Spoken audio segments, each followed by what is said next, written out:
दोस्तों, हम सभी को अच्छा इंसान बनने की सीख मिलती है और हम यही सीखते हैं कि बुरे कर्म से बचें और दूसरों का सम्मान करें। लेकिन कई बार हम यह भूल जाते हैं कि कभी-कभी हमारी अच्छाई का गलत फायदा भी उठाया जा सकता है। अच्छा इंसान किसे पसंद नहीं आता। बचपन से ही हमें सिखाया जाता है कि अच्छा इंसान बनो, अच्छे कर्म करो, किसी का गलत फायदा न उठाओ। लेकिन यह सिखाया नहीं जाता कि जब हम पर कुछ लोगों द्वारा अन्याय किया जाता है तो हमें कैसे रहना चाहिए। जब हमारा गलत फायदा उठाया जा रहा हो, क्या तब भी अच्छे बने रहना और हमारा आत्मसम्मान खोना सही है? जब एक अच्छे इंसान का हक जबरदस्ती छीना जा रहा हो, क्या तब भी अच्छे बने रहना ठीक है? दोस्तों, अच्छा होना आजकल एक आदर्श माना जाता है। जैसे कि आपने अपने आसपास के लोगों को यह कहते सुना होगा कि देखो वही इंसान कितना ज्यादा अच्छा है। लेकिन हम इस बीच यह भूल जाते हैं कि अच्छे होने की भी एक सीमा होना जरूरी है। हमें यह याद रखना चाहिए कि हद से ज्यादा अच्छा होना भी अच्छा नहीं होता, और अगर हम ये भूल जाएंगे तो यह दुनिया हमें यह बार बार याद दिलाएगी और साबित करेंगी कि हद से ज्यादा अच्छा होना भी अच्छा नहीं होता। अक्सर आपने यह देखा होगा कि जो जितना अच्छा होता है उसे उतना ही दुख मिलता है। पर ऐसा क्यों? व्यक्ति हमेशा दूसरों की भावनाओं और जरूरतों को अपने आप से अधिक महत्वपूर्ण मानता है और इसी कारण वह खुद को एक कठिन स्थिति में पाता है। अक्सर उसे ऐसा महसूस होता है कि आखिर क्यों उसके किए हुए अच्छे कामों को लोग नजरअंदाज करते हैं और उल्टा उसी का गलत फायदा उठाया जाता है। कभी ज्यादा काम करवाने से लेकर तो कभी उसे बिना कोई महत्व देकर नजरअंदाज करने तक किसी के लिए हम अच्छा करते हैं, तो वहीं से हमें दुख प्राप्त क्यों होता है? आमतौर पर जब कोई आदमी कभी क्रोध कर दे या दुखी होकर किसी को भला बुरा कह दे तो हम उसे बुरा समझने लगते हैं। ऐसा आपके साथ भी हुआ होगा कि आपने कभी न कभी तंग होकर किसी को कुछ भला बुरा कह दिया होगा और सिर्फ उसी कारण आप लोगों की नजरों में बुरे माने जाने लगे। और जैसे कि कर्म और फल का नियम कहता है, बुरे कर्मों का परिणाम बुरा मिलेगा। आज तक आप यही समझते आए हैं कि सिर्फ बुरे कर्मों का फल बुरा होगा, लेकिन आज की इस कहानी के बाद आप यह समझ जाओगे कि अच्छा इंसान के साथ भी बुरा हो सकता है। जब वह हद से ज्यादा अच्छा बन जाए, उस इंसान को दुख ही मिलेगा, उसका परिणाम भी बुरा ही हो सकता है। तो चलिए, आज की इस कहानी के द्वारा हम यह समझेंगे कि ऐसी स्थिति में हमें क्या करना चाहिए और यह भी जानेंगे कि ज्यादा अच्छा होना अच्छा है या बुरा। तो चलिए शुरू करते हैं। बहुत समय पहले की बात है। एक नगर में एक धनी सेठ रहता था जो बहुत दयालु था। इतना बड़ा व्यापार और बहुत सारा धन होने के बावजूद वह एक भोला और दान करने वाला इंसान था। वह हर किसी की मदद करता था।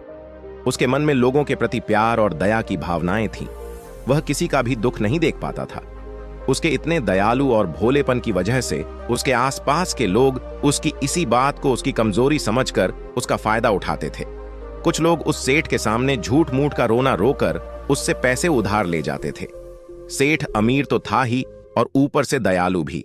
जब वह सेठ उन लोगों की दुखी हालत देखता और उनकी परेशानियां सुनता तो उसका मन भर आता। और जब वह लोग उससे कहते हैं कि मुझे थोड़ा धन उधार चाहिए, क्या तुम मेरी मदद करोगे? मैं तुम्हारा यह एहसान कभी नहीं भूलूंगा, तो वह मना नहीं कर पाता। वह सोचकर धन दे देता कि अभी इसका बुरा वक्त चल रहा है, इसको मेरी मदद की जरूरत है, बाद में ये पैसे लौटा देगा। धीरे धीरे वक्त गुजरता गया। लोग उस सेठ के आगे बिना बात का रोना रोते और उसका धन ले जाते और कभी वापस नहीं करते। सेठ भी कभी धन वापस नहीं मानता था। उसको लगता था कि जब इसका बुरा वक्त गुजर जाएगा तो धन वापस कर देगा। लेकिन कहते हैं ना कि हर सुबह के बाद रात होती है, हर सुख के बाद दुख आता है और दुख के बाद सुख आता है। ठीक उसी तरह उस सेठ के साथ भी हुआ। कुछ सालों बाद उसके पास धन कम होने की वजह से उसके व्यापार में माल भरने के पैसे कम होने लगे और इसकी वजह से उसकी दुकान पर अब ग्राहक भी कम होने लगे, क्योंकि जो सामान उन ग्राहकों को चाहिए था वह सामान उस व्यापारी के पास खत्म होने लगा था और उस सामान को लाने के लिए अब उसके पास इतना धन भी नहीं था। धीरे धीरे सेठ का धन समाप्त हो गया। एक समय था जब वह सेठ अपने नगर के अमीर लोगों में आता था, पर आज उसके पास पैसे नहीं थे। ऊपर से ढेर सारा कर्ज उसे बाजार से लेना पड़ा। उसे समझ नहीं आ रहा था कि वह क्या करे। उसने एक गुरु के बड़े चर्चे सुन रखे थे उसे यह पता था कि उसके बहुत से मित्रों ने उनके पास जाके अपने जीवन के लिए सही मार्गदर्शन लिया है और वह जो ज्ञान देते हैं वह काफी जिंदगियां सुधार चुका है। उसने निश्चय किया कि अब तथागत वही गुरु ही उनकी समस्या का हल बताएंगे। यही सोचकर वह अगले दिन उसी गुरु से मिलने निकल पड़ता है। वहां जाकर उस गुरु को प्रणाम करता है। फिर सेठ उस गुरु से कहता है, मुझे मेरी समस्या का निवारण चाहिए। गुरु कहते हैं, पूछो क्या पूछना है। फिर सेठ उन्हें सारी बातें बताता है कि कैसे वह लोगों की मदद करके अमीर से गरीब हो गया, कैसे उसने बस लोगों की बुरी हालत देखकर अपने व्यापार के पैसे उन्हें मदद करने के लिए दे दिए और आज वह खुद जरूरतमंद हो गया है। वह गुरु उसकी सारी बातें ध्यान से सुनते हैं और कहते हैं कि तुम बहुत ही ज्यादा सीधे और दयालु हो। जरूरत से ज्यादा सीधा होना भी हमारे लिए मुसीबत पैदा कर सकता है। आगे वह गुरु कहते हैं, तुम लोगों की मदद इसलिए करते थे ताकि वह मुसीबत से बाहर निकल सके, लेकिन लोगों ने इसका फायदा उठाया और तुम्हें ठगने का काम करते रहे।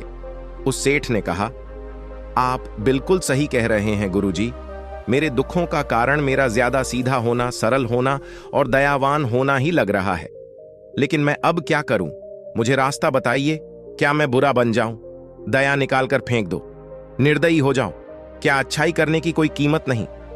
इस दुनिया में क्या मदद करने से या किसी का भला करने से बस यही परिणाम मिलता है? गुरु कहते हैं, नहीं, तुम्हें यह सब नहीं करना है। कई बार तुमने देखा होगा कि जो व्यक्ति ज्यादा अच्छा होता है उसे उतना ही ज्यादा दुख मिलता है। इसका सीधा कारण है कि वह अपने अपने अधिकारों को सामने वाले की इच्छाओं से कम दर्जा देता है और फिर उसे जब भी आपसी अनबन होती है तो उसे अधिक तकलीफ होती है। लेकिन उसी के विपरीत हमें हमेशा यह भी नहीं सोचना चाहिए कि हमारा अच्छाई और भला करना बेकार है या यह बस हमारी कमजोरी है। हमें अच्छाई से हाथ कभी नहीं छोड़ना चाहिए। हमें बस यह सीखना है कि कभी कभी हमें भी अपनी बात रखने का अधिकार है और हमें अपने अधिकारों की रक्षा करनी चाहिए।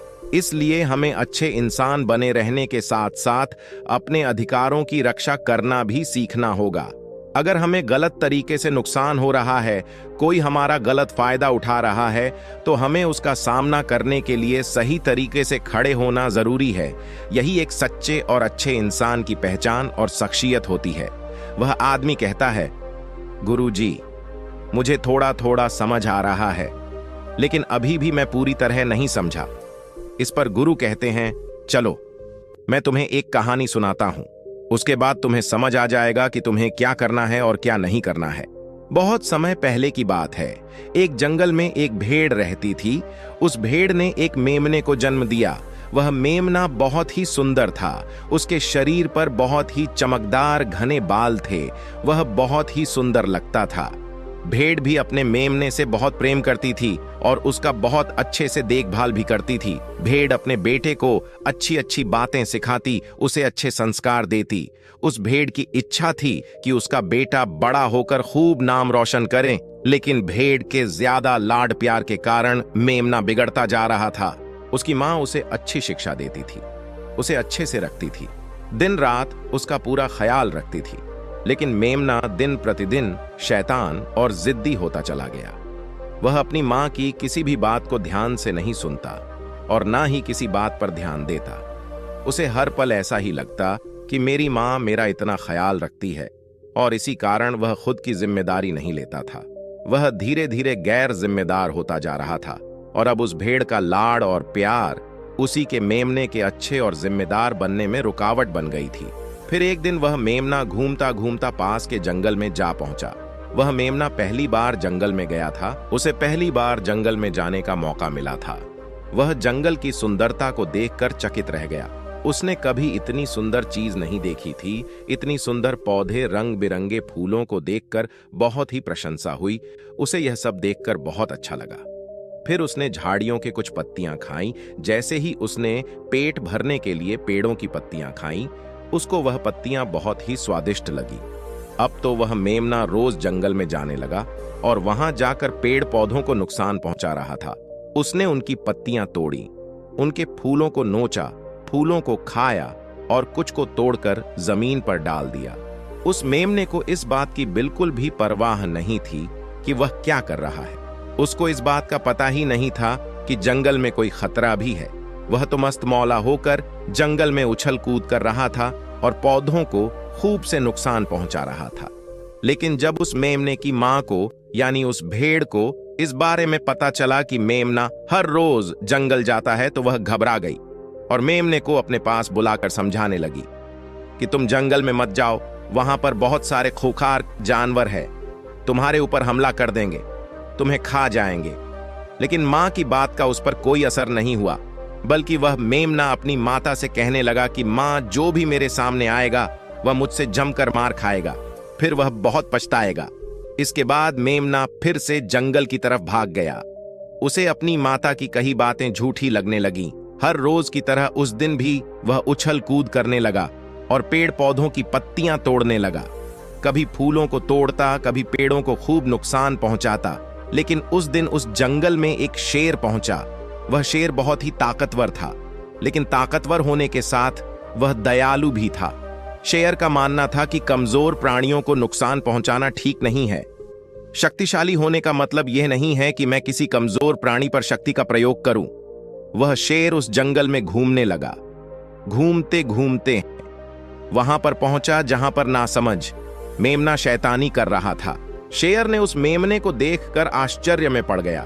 शेर ने सोचा कि मेमने को किसी खुखार जानवर का डर क्यों नहीं है। यह कैसे पेड़ पौधों की पत्तियां बिना काम के ही नोच रहा है। यह इनको खत्म कर रहा है और उन पत्तियों को खा काम बल्कि बिगाड़ ज्यादा रहा है। उसके बाद वह शेर कुछ देर तक चुपचाप खड़ा होकर उसको देखता रहा और शेर सोचता है कि मेमना कुछ ही देर में मुझे देखकर यहां से भाग जाएगा और उसके डर के भाग जाने से मुझे बल का प्रयोग नहीं करना पड़ेगा। लेकिन ऐसा नहीं हुआ। शेर बहुत देर तक खड़ा रहा और वहीं इंतजार करने लगा कि मेमना यहां से कब जाएगा। लेकिन मेमना तो भोजन करने में व्यस्त था। उसे शेर का कोई ख्याल नहीं था। मजे से पेड़ पौधे की पत्तियां नोच रहा था, उन्हें खा रहा था, सब कुछ बेकार कर रहा था। जब शेर ने देखा कि मेमना उसे देखने के बाद भी वहां से नहीं जा रहा, तो खुद वह मेमने के पास जाता है और वहां जाकर बोला, सुनो बच्चे, इस जंगल में फूल पत्तियों को नुकसान पहुंचा रहे हो। उन्हें जितना जरूरी है तुम्हारे भोजन के लिए, बस उतने ही तोड़ो। तुम बहुत फूल पत्तियां यूं ही नष्ट कर रहे हो। अगर तुम इन पेड़ पौधों को, इन फूल पत्तियां को नुकसान पहुंचाओगे तो तुम अच्छे बच्चे कैसे बनोगे? अच्छे बच्चे कभी भी इस तरह जंगल में आकर पेड़ पौधों को नुकसान नहीं पहुंचाने लगते हैं। तुम्हारी मां ने तुम्हें अच्छा बच्चा नहीं बनाया। शेर की बातें सुनकर वह घमंड से बोलता है, तुम्हें अच्छे बच्चे बने रहना है, तुम बने रहो। मैं तो जैसा हूं वैसा ही ठीक हूं, मैं वैसे ही रहूंगा जैसे मुझे रहना है। शेर हैरान हो जाता है, लेकिन फिर शेर उस मेमने को बच्चा समझकर माफ कर देता है, क्योंकि शेर नहीं चाहता था उसे बच्चे पर हमला करना पड़े।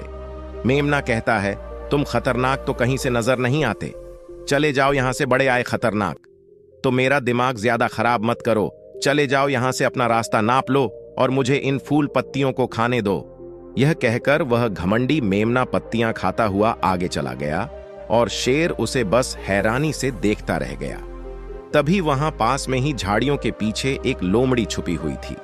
वह लोमड़ी शेर और मेमने की सारी बातें सुन रही थी। उस लोमड़ी को शेर राजा की इस तरह बेइज्जती बर्दाश्त नहीं हुई, तो वहां से झाड़ियों से निकलकर शेर के पास आ पहुंची और शेर के पास आकर बोली, क्षमा कीजिएगा महाराज, आप तो इस जंगल के महाराज हैं, इतने बलशाली हैं, आप चाहे तो इस मेमने को 2 मिनट में मजा छका सकते हैं और उसे आपका अपमान करने से रोक सकते थे, फिर आपने कुछ भी क्यों नहीं किया?